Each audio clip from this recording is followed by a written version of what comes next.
Everyone is welcome here, it's time to make new friends. Aquavide Uskava, fill your Glencairn. Share a dram with the spirit of Edmonton.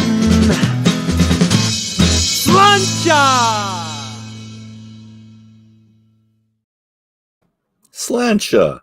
And good evening, whiskey brothers, whiskey sisters, and whiskey friends, and welcome to episode 50 of the Canadian Whisky Journey's Whiskey Review. I'm Dolph, I'll be your host tonight, and we are continuing our Canadian Whisky Journey with Moonshine Creek's Downriver Whiskey. And I've reviewed their whiskey before, and I'm just as impressed now as I was last time. Lovely stuff. Now, Moonshine Creek was founded by, and I've got a picture of these gentlemen right here. Let's get the picture right there by these gentlemen.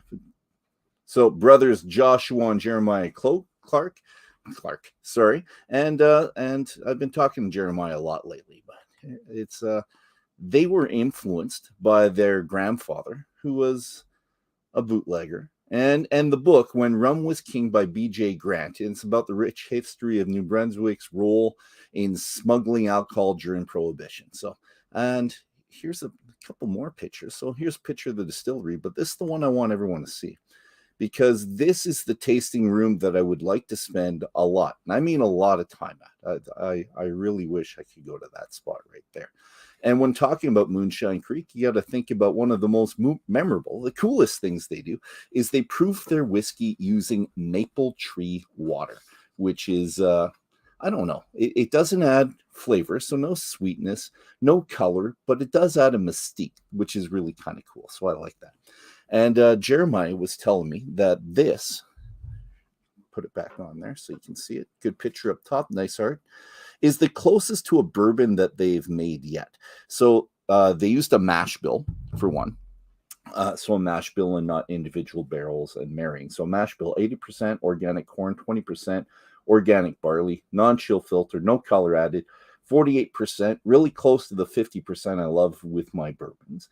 And char 2 was used in their Virgin American oak, as opposed to char 4 or alligator char. But it's close enough. It really is close enough. And since they're only 15 kilometers away from the border with the States, we may actually want to call this a bourbon. Maybe not. Maybe we're going to stick to our Canadian whiskey, but you can think bourbon, I think, a little bit when we do this. So let's delve in, shall we? Now, the nose does change from the original pour. And I'm not just talking neck pour, but I did this before. I was trying to analyze this, and I think over about the 20-minute mark, it changed a little bit. And it's probably because I usually hold my Glencairn like that, so I heated it up a bit, and it did change. And once it heated up, the caramel flavor scent, aroma came through. Before that, it was just vanilla, but now with a bit of heat, you get the caramel, you get the vanilla, and you also get kind of, as the fleeting nose is beeswax, I think. Something like that. Yeah, I'm liking it. And let's try the palate.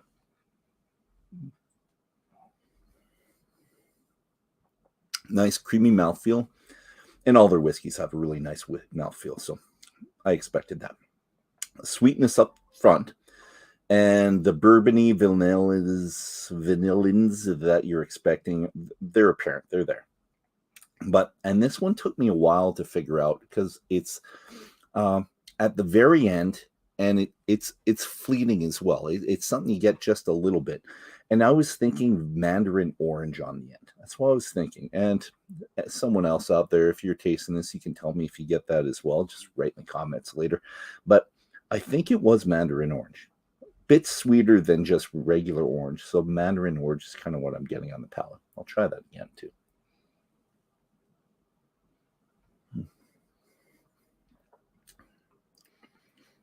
Yeah, I'm sticking with that. And I didn't mention that in the nose, but my first nose, it was citrus, and I think it was that for the citrus. So I'm kind of making the link, I guess, between the nose and the palate with that part. And the finish is kind of neat as well. So it goes from sweet to heat with the 48%. You'd expect that a little bit. but then it comes back down, and the sweetness eventually develops into a lingering caramel. So that's what continues with the flavor at the end for me.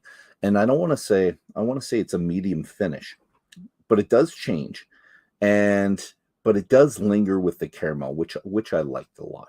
And yeah, it's well worth the $50 or $52 when you buy it online. But really, what you want to do, fine friends, is you want to go to this distillery in New Brunswick, and you want to buy it right there from that. Because look at those stools. This would be a great place to sit down for a couple hours. You get the tour and you talk to Jeremiah, and I'm sure he'd show you everything that's there. So friends, that's it. I'm hitting 5 minutes and 52 seconds. I've done this under 10 minutes. I'm really happy about that. Buy the whiskey. Say hi to Jeremiah and his brother. I don't know if they call him Josh, but Josh was what I had before. Say hi to them. Buy some whiskey and enjoy yourself. Sláinte, everybody. Cheers.